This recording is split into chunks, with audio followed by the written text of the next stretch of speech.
Good morning, everyone. Good morning, sir. This video is our part 2 midterm examinations and abstract algebra. The directions is answer the following questions orally by recording yourself and your computations, if any. We proceed to questions number 1. Define groups and subgroups.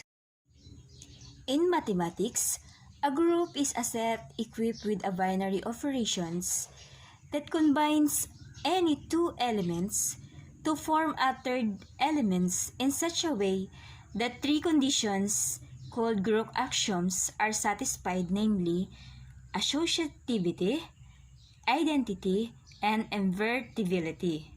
One of the most familiar examples of a group is a set of integers together with the addition operations, but groups are encountered in numerous areas within and outside mathematics and help focusing on the essential structural aspect by detaching from the concrete nature of the subject of this study. Subgroup. A subgroup of a group G is a subset of G that forms a group with the same law of compositions. For example, the even numbers form of a subgroup of the group of integers with group law of additions. Any group of G has at least two subgroups, the tribal subgroups, quantity 1, and G itself. It need not necessarily have any other subgroup. However, for example, say sub 5 or integers 5 has no non-trivial proper subgroups. Examples: the group of integers equipped with additions is a subgroup of real numbers. Equipped with additions, that is, quantity of say which is integers and positive sign, is a subset of quantity of R which is real number and positive sign. And according to our last discussion, the definition of groups is let G be a set together with a binary operations, usually called multiplications, that assign to each order pair quantity A and B of elements of G and elements and G denoted by AB. We say G is a group under the operations if the following three properties are satisfied. Number 1 is associativity. The operations is associative. That is, quantity of AB times C is equals to A times quantity of BC for all A, B, C, and G. And number 2, identity. There is an element A called the identity and G such that AE is equals to EA is equals to A for all A and G. And last one is the inverses. For each elements A and G, there is an element B and G called an inverse of A, such that AB is equals to BA is equals to E. In words, then a group is a set together with an associative operations such that there is an identity. Every element has an inverse and any pair of elements can be combined without going outside the set. Be sure to verify closure when testing for a group. And notice that if A is the inverse of B, and then B is the inverse of A. If a group has a property that AB is equals to BA, for every pair of elements A and B, we say that the group is abelian. A group is non-abelian if there is a some pair of elements A and B for which AB is not equal to BA. When encountering a particular group for the first time, one should determine whether or not it is abelian.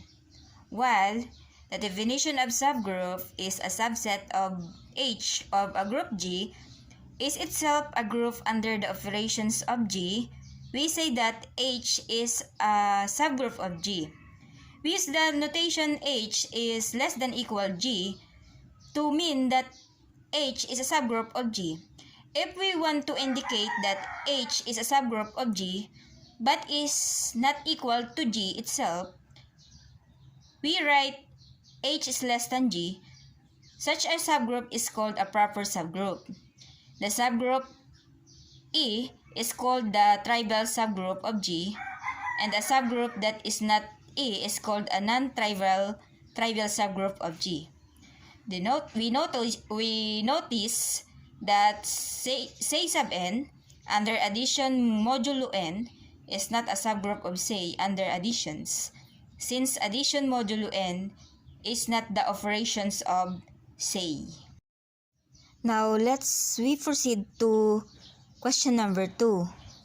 Show that if a squared is equals to e for all elements in a group G must be abelian. Let's prove let A and B is the element of G. Then A squared is equals to E and B squared is equals to E. Since G is a group, A and B is the element of G by associative law. Then AB squared is equals to E.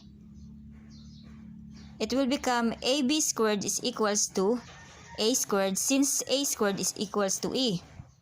By factoring AB squared, it will become AB times AB, and then A squared it will become A times A.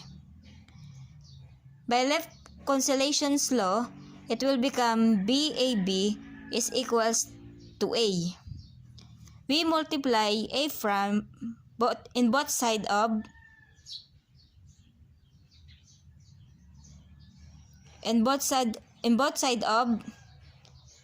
AB times AB is equals to A times A. So it will become like this. Then let's multiply A prime times A. It will become A squared. And then the other side, A prime times A equals to A squared. Then A squared is equals to E. So it will become E because of A prime times A is equals to A squared E. So that's why it will become E. BAB is equals to AE. So it equals to BAB equals A. And then multiply right side by B, we get B times B is equals BAB squared, only in the right side. And then to the other side, A times B, it will become AB. So it will become BA times E is equals to AB, since B squared is equals to E. Then cancel ang E. Then BA is equals to AB. So therefore G is an abelian group. And now let's proceed to the third and last questions.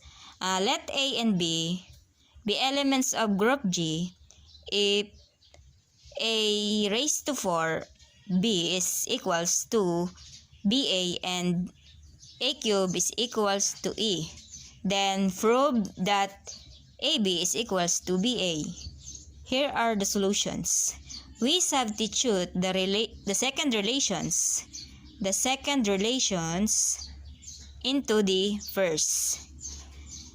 Then it will become, and we have VA is equals to A raised to 4B. And then BA is equals to, by factoring, it will become A cubed times A times B. Then BA is equals to E times AB, since A cubed is equals to E. So therefore, BA is equals to AB.